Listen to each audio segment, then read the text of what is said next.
Mass 2022 competitions limited to 3,000 fully vaccinated persons. Direct flights to Canada soon. A mile of falls construction to begin by year's end. And Guyana to get shafted over a natural gas pipeline.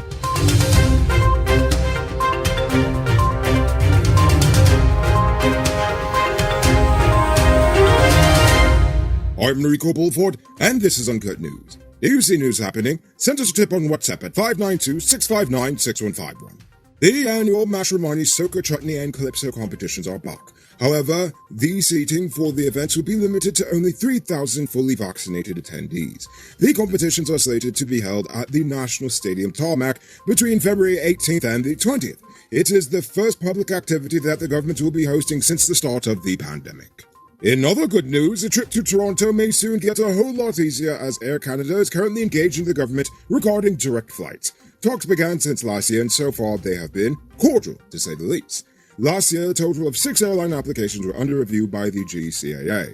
Hopefully, Air Canada will be up next. Speaking of Canadian companies, Canadian oil company Frontera, the major partner in the joint venture with CGX Energy, announced that it would be spending more than $100 million on the drilling of a second exploration well, the Way 1 in the Quarantine Block. They added that $5 to $10 million was also put towards Guyana's infrastructure to advance the Berbice Deepwater Port project.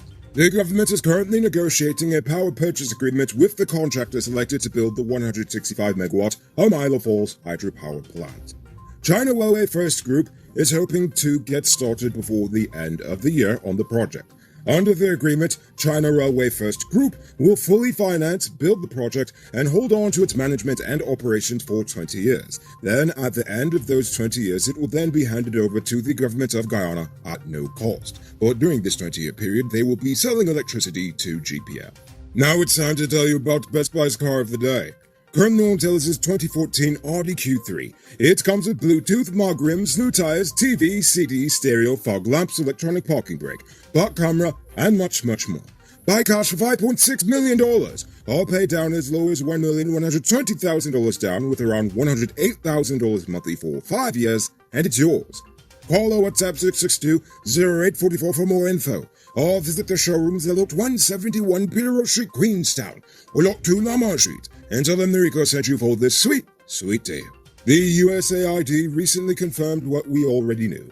The Guyanese public has a greater trust in the GDF than they do the GPF. In fact, they said that public trust in the police force remains among the lowest in comparison to other state institutions.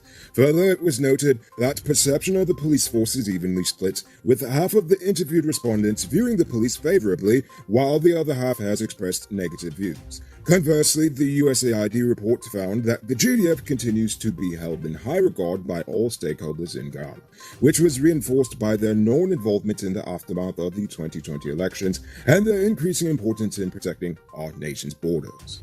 On Wednesday, a miner commonly known only as Brother Ken is suspected to have drowned in a boating accident at Matook Falls, Cuyuni River. Preliminary reports stated that one of the boat's engines developed a mechanical problem causing the boat to drift whilst slowly sinking. As such, Brother Ken reportedly went to the bow of the boat and attempted to tie it to a nearby rock, but whilst doing so, he allegedly slipped and fell overboard. A search party was dispatched to find him, but he is yet to be found as of news time. 58-year-old miner Christopher Bunbury died on Monday after the mining pit in which he was working collapsed. The incident took place at Highwood Backdam Region 1. Bunbury and another worker were reportedly digging gravel at the bottom of the pit when it collapsed. The other worker managed to escape, but by the time Bunbury was pulled out from under the rubble, it was already too late. Take a look at this beauty being constructed in a gated community called Richmondville in Guyana. It features 4 bedrooms, 1 pool with 7,000 square feet of living space along with modern amenities. Contact Sheriff Construction on 592-618-5702. Over in Linden, a handyman at Christenberg Wisma Secondary School managed to save the building from burning to the ground early this morning. The handyman said he observed smoke coming from a second-floor classroom at around 8 a.m. He reached a bookshelf on fire. Thinking quickly, he pushed it out of the window, thus saving the day. Problem solved. The Guyana Fire Service and the police force are currently investigating the cause of the blaze. It's now time for today's Runner Report.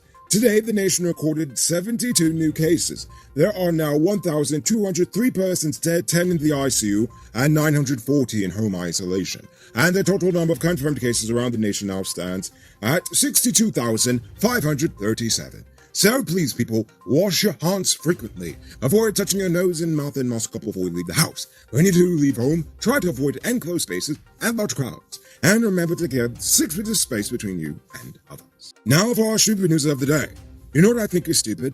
The government is still committing to the $1 billion natural gas to shore project, only to announce yesterday that the soon-to-be-built processing plant and electrical station will not be able to immediately work at full capacity. This time, Exxon is to blame. For the past year and a half, the government has been touting the benefits of natural gas and its value-added products while silencing critiques of the project and claiming that questions about the viability are unfounded. Meanwhile, the government was pleading with Exxon to change its stance on the natural gas project.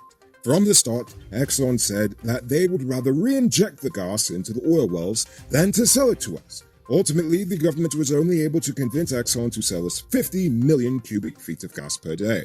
But when processed down, it will be reduced to 45 million cubic feet, barely enough to power the 300 megawatt electricity plant. The government had initially touted the plant as one that would have readily produced ammonia and urea for use in the agricultural sector.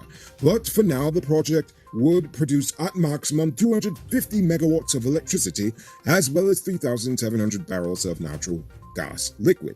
Fortunately for us, though, the local daily consumption of liquid natural gas is pegged at about 700 barrels per day. But with all this, you have to ask yourself, are we as taxpayers going to seriously get our money's worth in this project? I mean, there are cheaper alternatives that are easier and less dangerous to work with. And why is Amila Falls the only major renewable energy project that we're working towards? I mean, can we not build multiple dams? Are we not the land of many waters? And what about solar and wind? There are only a few $1 million going towards those, while we are putting all this money towards a project that honestly sounds like Exxon doesn't even advise us to embark upon.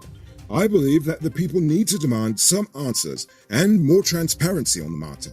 I've already gone on and on about this project in past episodes and why I don't like it, so I don't want to sound like a broken record. But if this project does become a white elephant, well, at least you can't say I said nothing. Don't fall for these get-rich-quick schemes, people. There is a legit way you could earn some extra money to supplement your existing hustle. Sell Top-Up. You could become a top-up vendor quick and easy by linking Cellular Plus. Call them on telephone number 685-3109 for more info. Moving on to Uncut News, Views Poll Question of the Day. Every day we pose a question about current events in Guyana, the region, the diaspora, and how you feel it relates to us. Yesterday's question was, do you support the formation of a national oil company? Lash says, if Guyana's government agencies had a reputation of operating properly, they'd be more open to the idea. But given how limited most government agencies operate here, coupled with the added exposure taxpayers will now receive when oil prices dip, they cannot responsibly endorse this. Fair point. That's what Venezuela went through. Leandra Stellingberg says, while the thought of a national oil company is good, it's like putting everything on sale to the highest bidder all over again. Look at how many national companies that we had to privatize as they failed because of mismanagement. Indeed, that's actually a very good point too.